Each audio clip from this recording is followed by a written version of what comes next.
The following is a production of DallasCowboys.com and the Dallas Cowboys Football Club. How about them Cowboys? Yeah! Go Cowboys! Let's go, baby! Are you ready for a break? Yes. Are you ready for a break? Absolutely. Ready for a break? Yeah, and so much for that. It's time for The Break on DallasCowboys.com. We were on the break! With Ambar Garcia, Bryan Broaddus, Nick Harris, and Derek Eagleton. Hello, guys. Welcome back to another episode of The Break presented by LG OLED Evo. I'm Ambar Garcia. I'm here with Nick and Bryan. Derek is out this week, but we'll discuss all the moves that the Cowboys have made. We haven't had it. I don't recall last week us talking about a lot of those moves. So today we're just going to take a deep dive on all the changes on the roster at the moment. See if these guys like it, don't like it. What is the criticism around that? So we'll start with, first of all, the trade that the Cowboys made. And help me out, Nick. Kaiir Elam. Yeah. Cornerback, the draft. The Cowboys got him and a 6th-round pick for this year, this draft around, and they sent a couple of draft picks to the Buffalo Bills. Bryan, I'll start with you with your observation on this guy's scouting report on him and what he brings to the team. Yeah, I think when you look at with Elam, they're going to have to play him as a press man corner. And when you watch him play, when you watched him come out of Florida, several years ago when Nick and I were working on the draft show stuff, these were the types of players that that you were studying. These guys that have some length to them, that have some size to them. This is a nice size corner for you. They could really play press man very, very well. And I think that Buffalo got away from that, and there were some questions about whether that Brandon Beam, the general manager for the Bills, made the pick, and then were the head coach and the general manager on the same page when it came to this player. So maybe he was fighting that a little bit at Buffalo, but I feel like you need to play this guy as a press man corner. Let him get up on you. Let him be able to jam, be able to redirect, move with those receivers, because I think that's something he can do very, very well. When you play him off or in zone coverage, the reactions are not as good as where it needs to be. So, physical corner, got good size. It's going to be a fresh start for him for the Dallas Cowboys. So a couple of years ago, a guy that probably on a lot of people's draft board was probably in the top 50 when it came to players. So, one of those things where the Cowboys probably saw him the same way, and hopefully they play him more press man.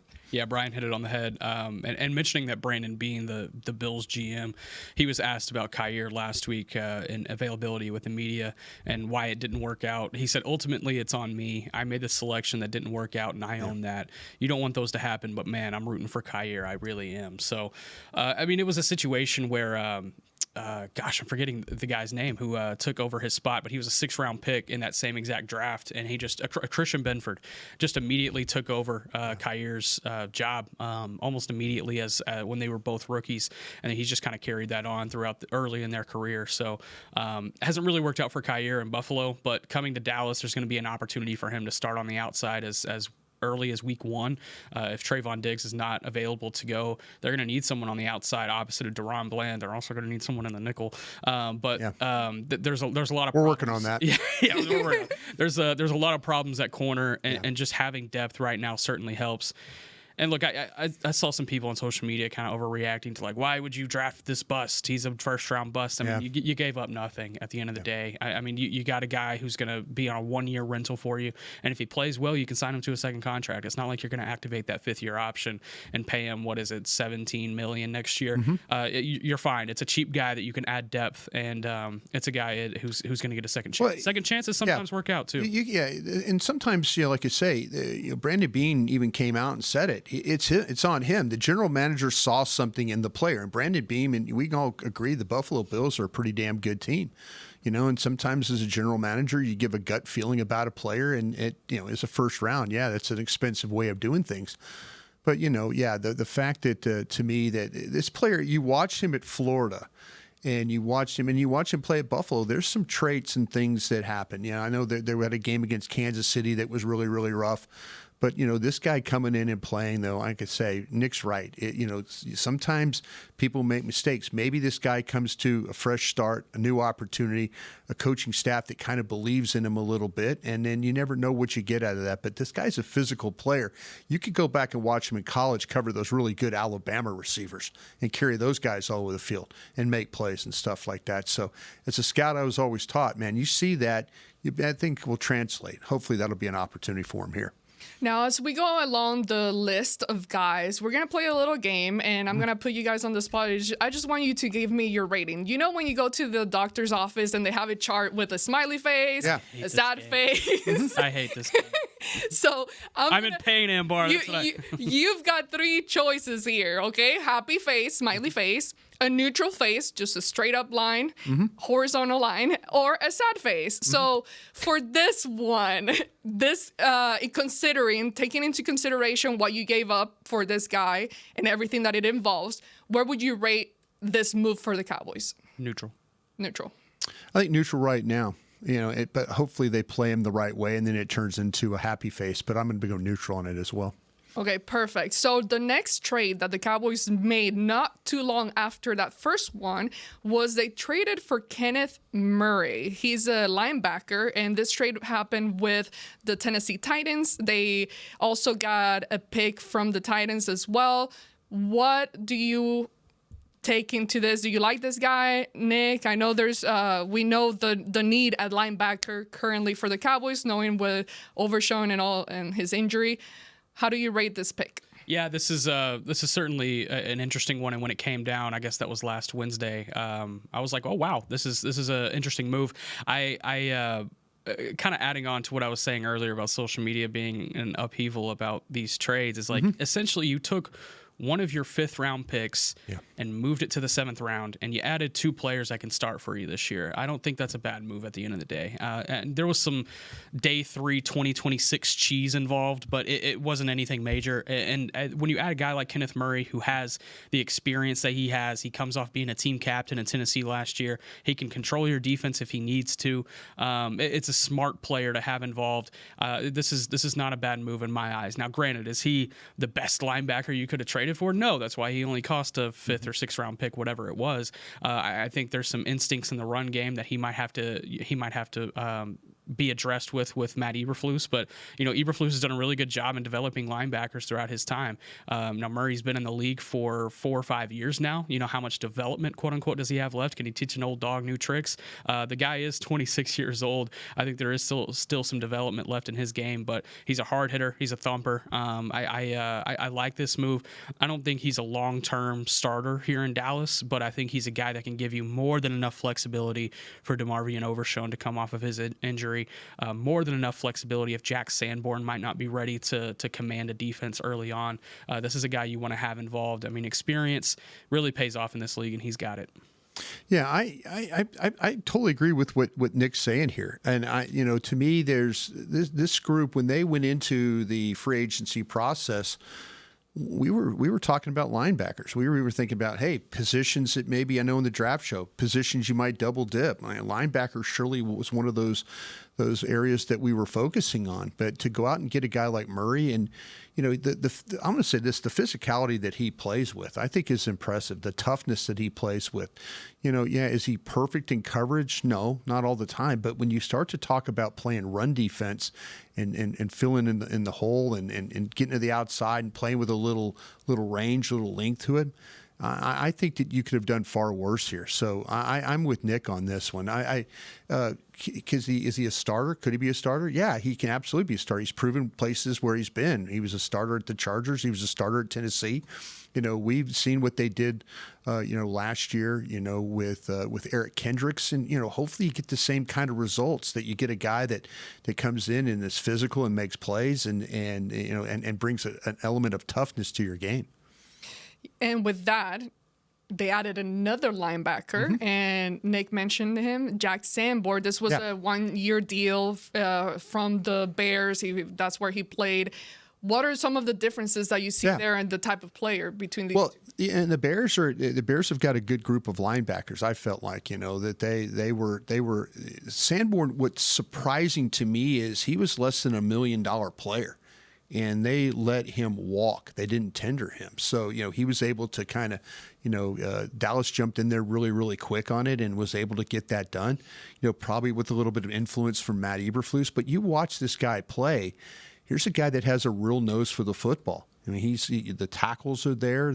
It's rare that you see linebackers that undercut blocks and go dip underneath a block and then get back into the play, like Sanborn is able to do. He played as an outside linebacker. He could play an inside linebacker. I think there's that element to him. I'd probably play him on the inside more myself. But man, I'll tell you what, though, he is a guy that he's got a nose for the ball. He has a feeling for how to play blocks. He's got length. He could get off blocks. To me, I say it again, you could have done far worse with going on. I think the pro department here might have found a guy. If you play the happy face game and all that, I would be happy. I would be smiling face on this one. I think they did a pretty good job of finding a guy. And before we move on to you, Nick, speaking of how really messed up the game, but for Murray, what's your rating? I tell you what, I think I'm a happy face. I'm a happy face because I think of the physicality that he plays with, the toughness that he plays with. Both these players are guys that are happy face for me because, they were in on the Dre Greenlaw deal. Nick will tell you this, they were in on that. Greenlaw made the decision to go elsewhere. They were trying their best to make that, and that would have been a great signing right there. But they kind of pivoted, rallied, and I think they did okay in these two that they've done. I'm going to give neutral for both. We'll see how they fare on the field, but I think both of these additions had the potential to be really strong for that linebacking core. They need that depth, and they bring experience along with it. And do you have a different perspective on Sanborn or what? For Sanborn, I think it's certainly going to help. Kind of transition this defense into the Eberflus era. You think back last year, the Cowboys only made 2 outside signings, and one of them was Eric Kendricks. Mike Zimmer wanted to go get his guy so that he had this on-field bridge, if you will, to help usher in this new system during training camp and then throughout the season, have a guy that he can trust to be the lead communicator. Now, Jack Sanborn doesn't have the experience that Eric Kendricks had coming into Dallas, obviously, but he's going to kind of serve that same purpose in the sense that he already knows the system. He's a great communicator. He's been a leader of a defense before in an Eberflus system. He's going to be the guy that a lot of people come to with questions, and that was one of the questions I had for him yesterday when he did a conference call with the media. I was like, okay, a lot of guys are going to come to you because you are the one who knows it. You are the one who's been inside of it for 3 years. And so he said it's about flying around, having an aggressive mindset and getting downhill, but everybody has a job. He's really big into that, making sure that not only you know your job, you know why you're doing your job, and by doing your job, what that leads to for other people. And he said, I'm willing to do anything to help everyone else learn. At the end of the day, we're all in this together as one. There's going to be competition in that linebacker room, but just talking to Jack Sanborn yesterday, I get the sense that he's going to be helping everyone out in that linebacker room. Well, it's exciting to see some of these changes and what it's actually going to look like once they start training together and we go to training camp and start seeing them transform this defense into something different. Now, staying on the defensive side of the ball, they also signed Solomon Thomas, a defensive tackle, who is coming from the New York Jets. He played over there. What are your scouting report on this player? Versatile. He's going to play in some different roles for you. And we're just going to come right back to the conversation. Yeah, that's the conversation we had last week, the versatility conversation. He is versatile. He's a guy that probably factors in more so as the backup 3 tech for Osa Odigizua on rotational downs. But I think he's also a guy that could play some 1 tech on some passing downs because he can get into the backfield. He has experience with defensive line coach Aaron Whitecotton going back to their time with the Jets, and he can get to the quarterback if asked to do so. He's a Capel guy, so back in DFW, I always love when that happens. And really good dude. He's really active in the community. If you look up a year from now and he's this team's Walter Payton nominee, then I wouldn't be surprised at all. Yeah, he talked about when Coach Whitecotton got the job that might be a possibility because he played very well. We'll see about the run defense stuff and how that goes for him. I'm not discouraging that at all. He got a lot out of Coach Whitecott got a lot out of him as a pass rusher. And I think Nick's absolutely right. You play him at the 3 technique and let him be the backup guy. Let him play the 1, some in the nickel with him and Osen inside, man. You get 2 pretty active guys right there. Last year, it just didn't seem like that in the defensive tackle spot that they had guys inside that were able to rotate at that 3 and give you some pass rush. This to me, I believe like this is an upgrade. You've got a guy that can rush the passer, as I've mentioned. You got a backup for Osen. You got a guy that has some experience and you got a coach here now that got the absolute best out of him. I think this is a really good combination for them. I love everything you guys are saying. So rate it with a little smiley face. Nick, is this your first smiley face? I'm gonna stay neutral. You're gonna hate me in this game. You're gonna hate me in this game. So you're going neutral with everything. Because a smiley face for me would be going and getting Cooper Kupp last week. You know it what? would have been going and getting Stephon. But as soon as I asked you about this guy, yeah, you started answering with a smile on your face. yeah, So yeah. I'm Because I'm a changing it happy, to a joyful smile. guy. I just be smiling. You out reacted there. differently than the other guys. Yeah, I just be smiling. You know? Ryan, what's your rating? I will smile because of the reasons I talked about. Because of the 3 technique stuff, they just felt like they didn't have somebody that could play behind Osa that you could really rely on. So I give them props. Trust me, I'm about to have a couple of frowny faces here before long. All right, well, with that, we're going to go to our first break. When we come back, we'll continue diving into the whole list of the changes that the Cowboys have done through this free agency. Todd thought it would be secure to jog in the cheetah savanna. Todd believed the big cat repellent he bought online was reliable. And now, Todd is trying to be faster than this cheetah that can run 80 miles per hour. But the good news is, Todd has AT&T 5G that is fast, reliable, and secure. And he learned the best thing to do is stop running and toss her the backpack with the beef stew. AT&T 5G. Fast, reliable, secure. 5G requires compatible plan and device. 5G may not be available in your area. See att.com/5G for you for details. It's the official men's skincare brand of the Dallas Cowboys, Jack Black. And right now, Cowboys fans can get 15% off their $75 order. Plus, because every deal needs a playmaker, your order will include a free 5-piece skincare set and free shipping. The Jack Black Playmaker is 4 of Jack's favorites and a full-sized intense therapy lip balm. Make a play for the playmaker at getjackblack.com/Cowboys with the code CowboysVIP. That's getjackblack.com/Cowboys with the code CowboysVIP. Don't put off getting your oil change, Dallas. Take 5 Oil Change, a proud partner of the Cowboys, is faster than you think. They're so fast, you don't even have to get out of your car. You can take advantage of Take 5's stay-in-your-car 10-minute oil change at any of their locations across the Dallas area. And remember, at Take 5, you stay in your car because they're faster than you think. That means you won't even have time to show off your best touchdown celebration. Take 5, the official oil change of the Dallas Cowboys. From the field to the festivities, Lucchese embodies the essence of luxury and tradition. Handcrafted with meticulous precision, each pair offers unmatched comfort and style. Stand tall while you're tailgating or cheering in the stands with the Dallas Cowboys collection by Lucchese. Shop the collection today at the Lucchese store at the Star in Frisco or online at lucchese.com.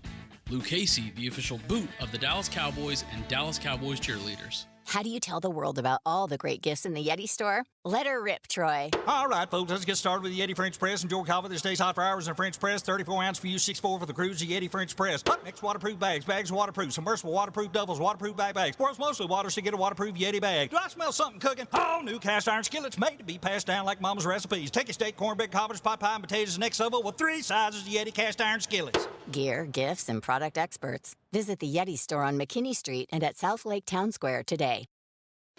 Back to the break. LG OLED Evo is the best TV in the game, but don't take our word for it. Digital Trends said the LG OLED G4 is the best picture quality they've ever seen. See for yourself at lg.com/OLED Evo. Thank you, Nick. Welcome back to the second segment of the break presented by blockchain.com. Ding, there we go. Yeah. All right. Let's try to move along, because we still have a lot of guys to cover here. The next one in the timeline of events, Israel Mukuamu. He's another guy that has been with the Cowboys. Obviously, you guys are very familiar with him. Safety. The Cowboys end up giving him a new deal, and he stays here in Dallas. Thoughts on this move? Can I propose a question to you, Brian? Go ahead. Israel Mukuamu, Kaiir Elam, one of them gets the start in week 1. You can only pick one of them. I know there's 2 open spots, but there's only one of them. Let's say it's for outside corner, obviously. Yeah. Who do you think gets it? I think they would probably start Izzy there. Mm-hmm. Me personally, I think I would start Elam.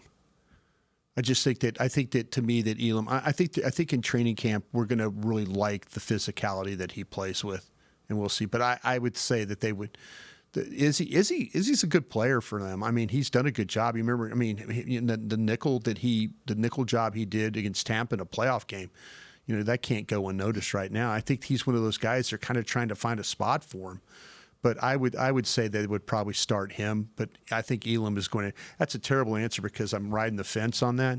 But I would think they would start Izzy in that opening game. Can McQuamu be your starting nickel throughout the season? 17 games. Because I think there's some fans who want it to happen. Yeah, I don't think it's realistic. Why am I thinking about guys that at Kansas State and a guy at Louisville and a guy at other places? I'm thinking about North Carolina, Huzzy. I'm thinking about nickels that they could draft that I know could play nickel off the jump. And I talked about Izzy. I mean, you can't discount what he did in that game. You can't. I don't know if for 17 games I could go there. Yeah. What are you? What's your answer to your own question? Yeah, I agree because I don't think he can go 17 games throughout a season. Yeah. Okay. What's the rating? Neutral faced. Neutral. Okay. Always. Yeah, I think I'm neutral on this one because, like I said, my corner board's pretty deep. I'd like to see them address this position with maybe a couple of those guys.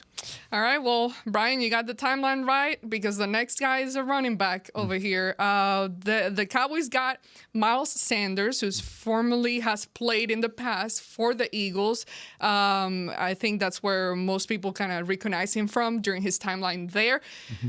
And again, we've heard about the changes at the running back room and what they're trying to do here and build this year. What are your thoughts on a player like this, Miles Sanders? I'm gonna pair him with Javonte Williams in this conversation just because I think they kind of run, no pun intended, I think they run aligned in this sense. Mm-hmm. Both of these guys being veterans in the room that you bring in, you're expected to use a premium pick at the running back position. Premium pick meaning first couple of days in the draft, you're expected to draft a running back. This is a really deep running back class. And if you grab a guy in the 3rd round, you're probably going to get a pretty talented guy. He's going to be a young guy coming into this room with Javonte Williams, who's a really good pass catcher and a really good pass protector. And then Miles Sanders, who has experience and can also get out of the backfield as well. So that's going to be immediate competition in that room once they get to training camp. We talked to Javonte Williams yesterday, the media did, and the expectation that has been set for him by the coaches is be ready to compete because there's going to be an open starting job ready to go in training camp. So it's not going to be, hey, we draft RJ Harvey. Hey, this team drafts DJ Giddens or whatever in the 3rd round. That guy's going to be the starter. It's going to be, hey, that rookie is going to go compete with Javonte Williams and Miles Sanders for this starting position. If you're asking me about Miles Sanders specifically, I think he's comfortably 3rd in that position, and we don't even have a rookie to place into the mix right now just because his time in Carolina was not good. You look at yards per carry, rush yards expected over average. I mean, it was not a good time in Carolina for him. He got passed up by Chuba Hubbard. As soon as Jonathan Brooks came off of his knee injury, he was immediately replaced for Miles Sanders. So I think I think Miles Sanders is going to be working behind the 8 ball a little bit, but having that veteran experience in the running back room will certainly help. Well, and we can't talk about what's going to happen in the future. We don't know who they might draft at the running back position, but looking at what they currently have at the moment versus what they used to have, what are some of the similarities or differences in the running style that the Cowboys previously had versus what these two guys bring to the table? They got worse. They actually got worse. If you look at overall, and this is where this is the concerning thing to me is that they went out and hired 2 coaches. The best thing they've done for the running game so far is hire 2 coaches. They haven't helped the running game at all, to be honest with you. And like I said, I think Williams can catch the ball well. I think he blocks very well. I think Miles Sanders is done. I really, really do. And, Deuce Vaughn, we've seen Deuce Vaughn can't play special teams, and that hurts his availability on game day. And then Malik Davis is a guy that's kind of just been here and had chances and really hasn't capitalized on the chances. That room's a mess. And to me, I would have double dipped that position. I think the draft is deep enough where you could have got a guy, say high enough. I'm not saying you have to get a guy in the first round, but if you got a guy in the second round and a guy in the fifth round, I think Nick would agree with me. This running back room this running back draft stretches pretty deep. Yeah. To me. So, you talk about wanting to run the ball. You show you make a commitment by the coaches that you hired. You didn't help yourself particularly well with these two backs that you just signed. I think that's still a big, big red blinking light for this football team. Two things I want to bring up. One, whenever they did sign Miles Sanders, you mentioned Deuce Vaughn, Brian. Yeah. And that's a guy who this training camp is probably the last opportunity for Deuce Vaughn. Yeah. They're going to give him that training camp shot 100%, but he's going to have to prove that he's worthy of a starting spot. And he's battled injury in each of his first two camps, so maybe just staying healthy might be the biggest thing for Deuce Vaughn. Being able to show that he has something in the receiving game. Who knows? Maybe this Schottenheimer offense helps him out a little bit more. But having two veterans in the room, expected to have a rookie in the room, it's kind of spelling that Deuce Vaughn's leash is running up. The other thing I want to bring up is them signing two veteran running backs. I'm afraid, Brian, that we're going to be sitting in this room on day 3 of the draft, and there is still not a running back on this team, which, again, we've talked about it. This running back class is deep. You can get a guy in the 5th round who could compete. Sure. But I don't know if you want to bank on No, I mean, and I think you're right, but please don't pee on me and tell me it's raining outside. Exactly. Don't tell me that. Don't tell me you're committed to running the football and all that and not address that thing in the first 3 rounds. Don't do that. Yet neither of these guys are early down guys. Not at all. Neither of these guys are the guy, 15 minutes, first quarter, first play of the game, hand it off to him, he's going to get you 8 yards. Neither of these guys are. You swapped out. And maybe that Rico Dowdle, maybe he overplayed his hand. Maybe he overplayed. I don't know. I don't know what happened with Rico Dowdle. Maybe, I don't know if it's the Cowboys thought he was going to get more money or Rico Dowdle thought he was going to get more money. But to me, that was a mistake, I think, on both sides right there, until somebody tells me different. But like I said, don't tell me you're going to be committed to running game and try and be better at it and load up with go with what you got right now. That is not going to get it done. Funny enough, I flew up to the Northeast this past weekend, and I had a layover in Charlotte. So my first flight was DFW to Charlotte, and first class on my flight is Rico Dowdle, and I caught him coming off the plane, and he just looked super excited to be back home. He sounded super excited to be back home. So I wonder how much that factored into it at the end of the day. He didn't have a ton of time, but we caught up for maybe 20 seconds. And being back in Charlotte is a big deal for him. He's like, I'm from Asheville. I grew up, 30 minutes away. It's really good to be back. So you factor that in, and you factor that room is already pretty crowded in Carolina. I think the hometown thing was bigger for Rico Dowdle than maybe what was realized. But coming back to this team, Javonte Williams, I think, could be a great running back too. That you almost get me to smile on Javonte Williams. You might almost catching, blocking, I think he'd be a phenomenal complimentary back, especially at this stage in his career. He's still only 24 years old. He's got experience. He's shown that he's come back off that ACL injury that he suffered in his second season. He's a guy that could pass protect. He can get out of the backfield and help you in the passing game. Absolutely. But you can't. He's not an RB1. He's an RB2. Yep, I agree. Okay, so I clearly, based on everything you said, Brian, we get like a frown face, mad face over here, even frown face there. Yeah, and they're going to have an opportunity, and it's going to be even more of a frown face if Nick's right about that. They wait till day 3 to this time around. Even though I think there's some running backs there, I do. I think there's some 4th, 5th running backs there that I think I've studied 25 of them, and they're all very capable players. Well, hopefully the running back story changes this year. We'll see what happens after the draft, and we'll discuss once again this running back room and the guys that hopefully somebody, 1 or 2 at least, get drafted. Yeah. We'll see what happens there. But let's take our final break. When we come back, we'll continue going down the list of guys signed so far.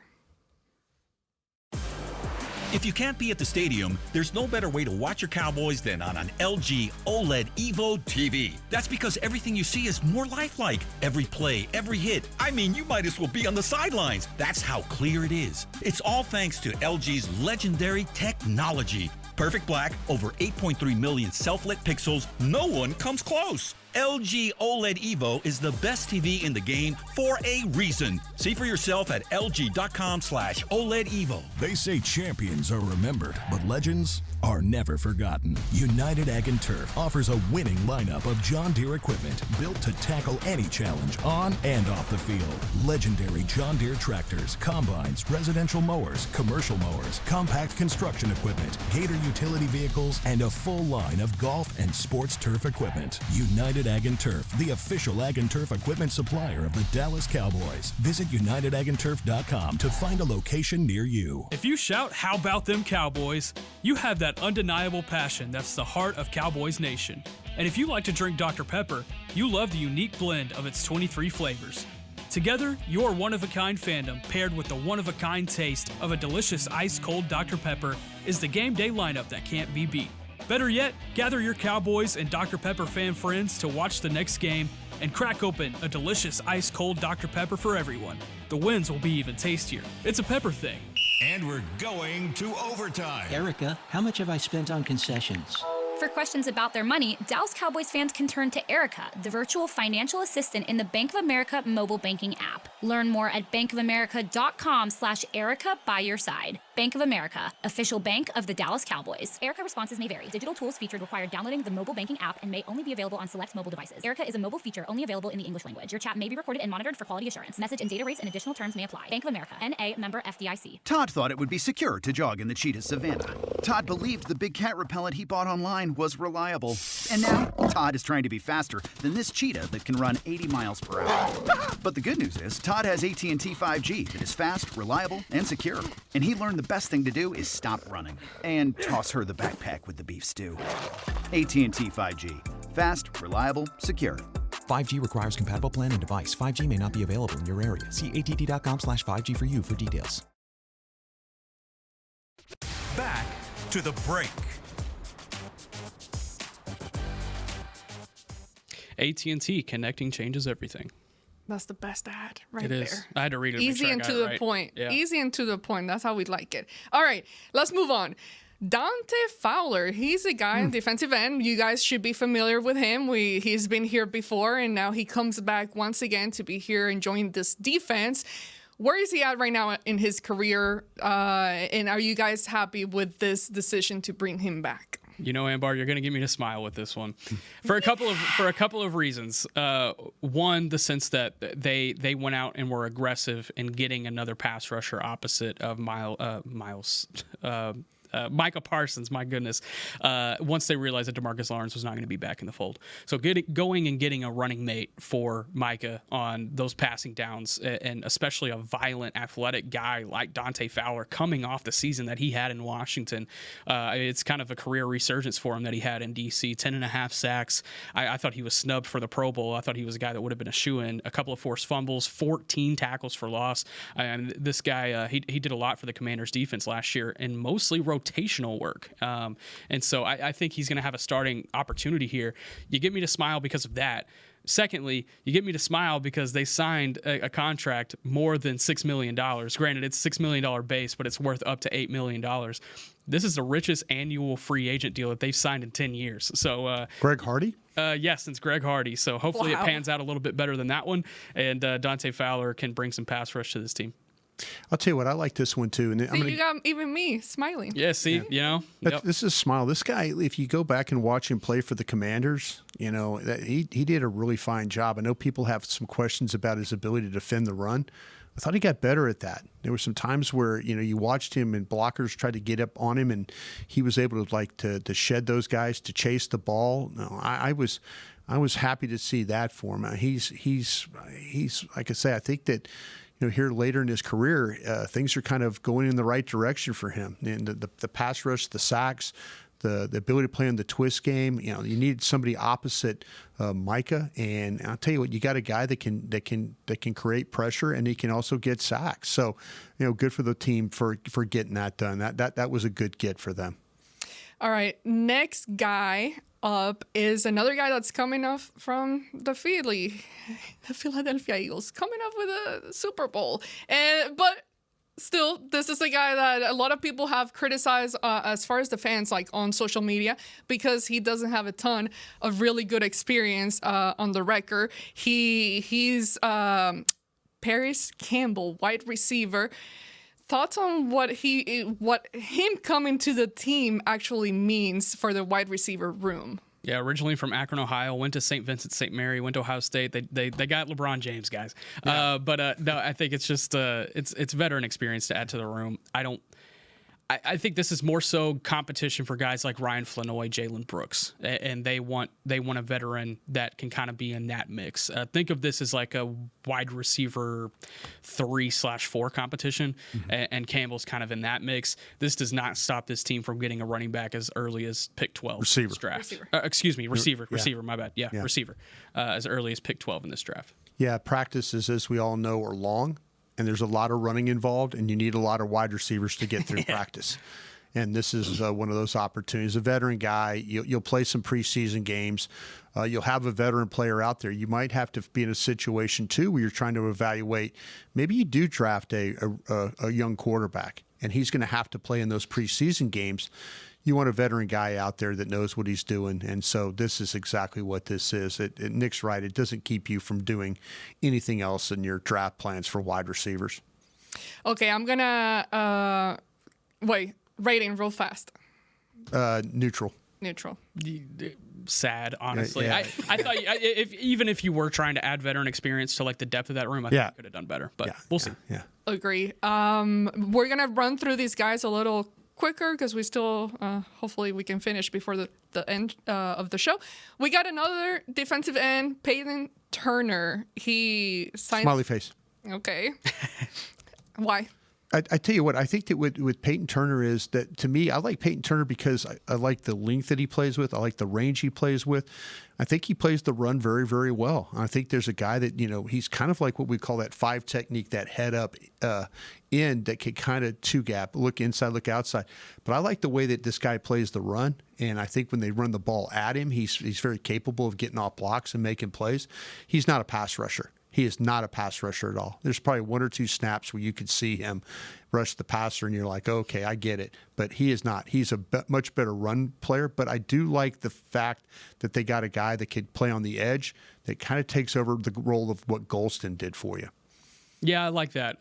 You just hope he can stay healthy. And that's been the big thing in his career. In his first 3 seasons, he only played 15 games, missed a lot of time.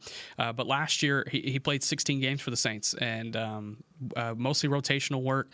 He former first-round pick coming out of Houston, was a really good run defender for the Cougars in his college time, now back in the Lone Star State. So I'll tell you what, there is a lot of optimism about Peyton Turner talking to people in this building. Yep. So we'll see how that manifests.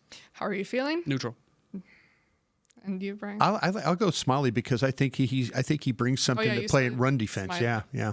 Okay, next one up, we have Robert Jones. He's a offensive lineman that is coming from the Dolphins. He signs here, and this is a topic that we've talked about a while. We know that the O-line still needs work there. What does it bring to the table, and how is he right now in his career? We talked to him yesterday, and it kind of gave me a little bit of a different perspective of what I had going into that call, if you will.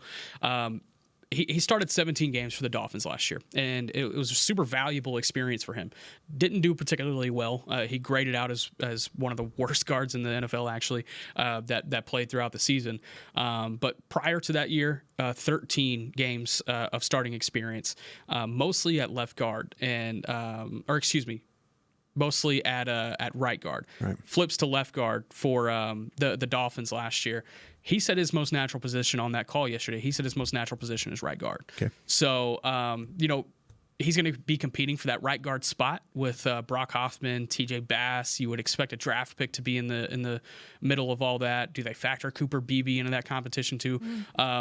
But I think I'm gonna go neutral until I see what he looks like at right guard at training camp. Neutral all the way here, and it might be a sad face because he might not be better than what Hoffman and others, TJ Bass. So I'm going to keep it neutral on that. Yeah. Well, and then they also gave another deal for Dakota Shepley, and a lot of guys on social media, I guess they didn't realize he's been here in Dallas, so they decided to keep him here in Dallas. He's a guy that hasn't done a whole lot, but I mean, is he just adding depth here at the position? I think it's a guy just from familiarity. I can't sit there and act like that I know Dakota Shepley's game is what it's really, really all about. But, the fact that he has been here, I believe, a couple of years now. Yeah. So, it's one of those things where you got to find a way to show up. And they obviously feel good enough about him that he's made some progress. We'll see with the new line coach how that works for him. Yeah, special teams guy, mostly in his last 2 years. He's been activated for 7 games. I don't think this factors into the offensive line. Not at all. Neutral face? Neutral, yeah. Neutral. Okay. Next one up. I think that's it, right? Am I missing anybody else?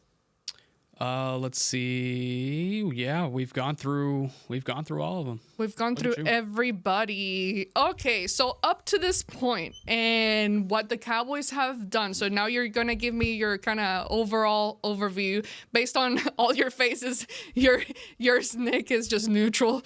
But what is your overall rating of what the Cowboys have currently done in this free agency this year? Personally, I think it's been pretty different than past previous years, because you've had more movement happening, at least from guys that they've signed from the outside and not just signing their own. They signed their own, but also brought some other people from the outside. Bryan, I'll start with you. Yeah. What's your overall rating for what they've done this year? I've been super critical of this front office, and I've been super critical because I don't believe that they do this 24/7 like they want us to believe. Well, I'm going to give them some credit here. They actually did do some 24/7 work here. They figured out that it's going to be about the draft, it's going to be about trading, and it's going to be about signing free agents. We'll see if the fact that they were able to get some guys, I think they maybe upgraded a couple spots. I think they probably went neutral in a couple spots, and maybe not as good as some others. But they went out, they did this. They had to do this. They couldn't, for the second year, let depth completely walk out of this building. And they made sure of that. So they tried to help themselves that way. I don't think this does anything to limit what they're going to do in the draft. I think everything is still on board for them to pick any player that they feel like is good enough for them to be on this football team. But I will give them credit. You did it. You did trades, you did free agency, and now let's see a draft. So good for you. I think the only position that I think there's a little bit of urgency that you can take away coming out of free agency going into the draft is probably linebacker, just because you did. Well, I'd say running back. Yeah, and there's some urgency that's taken off there, but you still need. I guess more so I'm saying if you took a linebacker in the first 2 days, that would be a little bit more surprising to me than if you took a running back. Gotcha. But yeah, they went out and got bodies, and looking back to last season, they need bodies, and that certainly helps. I would have liked to see them land an offensive weapon for Dak Prescott, for whatever this rookie running back's going to look like. Obviously for CeeDee Lamb as well, just to kind of be that running mate with him. I would like for there to be a second fiddle, but that's what the draft is also for. But you'd be putting a lot of pressure on a rookie to be able to be that. But I would have maybe liked to have seen that in free agency. That's the one thing that I'd come away with still desiring, but overall they went out and got bodies, and that's what they needed at the end of the day. If the price comes down for Keenan Allen, would you consider that one for a veteran receiver? It kind of gives me the same vibes as Brandon Cooks, in the sense that how old is he? In the sense that he's older, and he's been banged up in his time in Chicago. Now, granted, played with Eberflus, so there's some experience there. Obviously, Eberflus on the defensive side of the ball, so it's a little bit different, but you'd get me neutral on that for the spirit of the conversation. 32 years old. That's not all. Yeah, but he's got a lot of experience. 32 is the new. That's like 58 in NFL years. I know. Okay, well, with that, we end the show. Thank you so much. We should be back next week. Derek should be back in the office as well, and we'll keep talking about whatever other moves happen here. And before we get there, I know soon, and it's exciting. You guys can visit the website. A lot of these guys already talk to the media, so you can get an inside look of kind of how they speak, or their thoughts coming into the Star and starting their new career here in Dallas. Thank you so much, Bryan, Nick as well. This has been The Break on DallasCowboys.com/radio. This has been a production of DallasCowboys.com and the Dallas Cowboys Football Club. How about this, Cowboys? Yeah!